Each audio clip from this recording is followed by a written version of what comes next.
2024 সালের দ্বিতীয় প্রান্তিকে প্রায় $53 বিলিয়ন আয় দেখিয়েছে কোরিয়ার প্রযুক্তি জায়ান্ট স্যামসাং। বছর ব্যবধানে প্রবৃদ্ধি প্রায় 23.5%, আর পরিচালন মুনাফায় প্রবৃদ্ধি দেখানো হয়েছে প্রায় 1,500%। 30 জুলাই প্রকাশিত স্যামসাংয়ের জুন প্রান্তিকের আর্থিক প্রতিবেদনে জানানো হয় 2024 সালের এপ্রিল-জুন মেয়াদে মুনাফা হয়েছে $7.5 বিলিয়ন বেশি। এর আগে বছরের প্রথম প্রান্তিকেও বড় মুনাফা করেছিল স্যামসাং। 2024 সালের জানুয়ারি-মার্চ মেয়াদে $490 কোটি মুনাফা করে প্রতিষ্ঠানটি, যেখানে বছর ব্যবধানে প্রবৃদ্ধি ছিল প্রায় 10 গুণ। উচ্চ গতির ইন্টারনেট ও মেমোরি চিপের চাহিদা এবং কৃত্রিম বুদ্ধিমত্তায় বিনিয়োগের বৃদ্ধির কারণে মুনাফা বেড়েছে বলে জানায় স্যামসাং। একই সঙ্গে শেয়ার হোল্ডারদের জন্য বড় লভ্যাংশ ঘোষণা করেছে প্রতিষ্ঠানটি। আর্থিক প্রতিবেদনে জানানো হয়, প্রতি প্রান্তিকে মুনাফা বিতরণের অংশ হিসেবে অগস্ট মাসের মধ্যে 3.5 লাখ কোরিয়ান উন লভ্যাংশ বিতরণ করা হবে। বিনিয়োগকারীরা প্রতি শেয়ারের জন্য পাবেন 361 উন।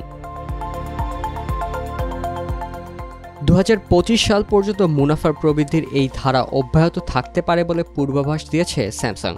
জানায়, এআই চিপের চাহিদা ক্রমান্বয়ে বাড়ছে। এই ঊর্ধ্বমুখী প্রবণতা আরও কয়েক প্রান্তিকে অব্যাহত থাকতে পারে, ফলে স্যামসাংয়ের মুনাফার বৃদ্ধির সুযোগ রয়েছে।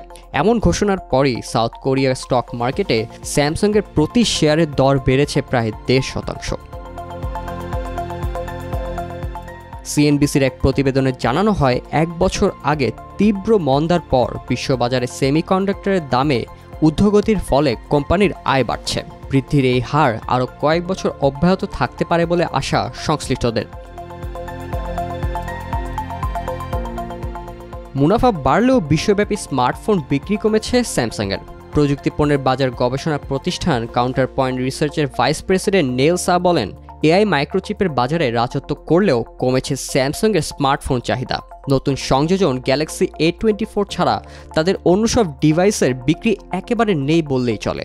জানুয়ারি-মার্চ মেয়াদেও স্যামসাংয়ের বড় মুনাফায় দারুণ ভূমিকা রাখে এই হ্যান্ডসেট।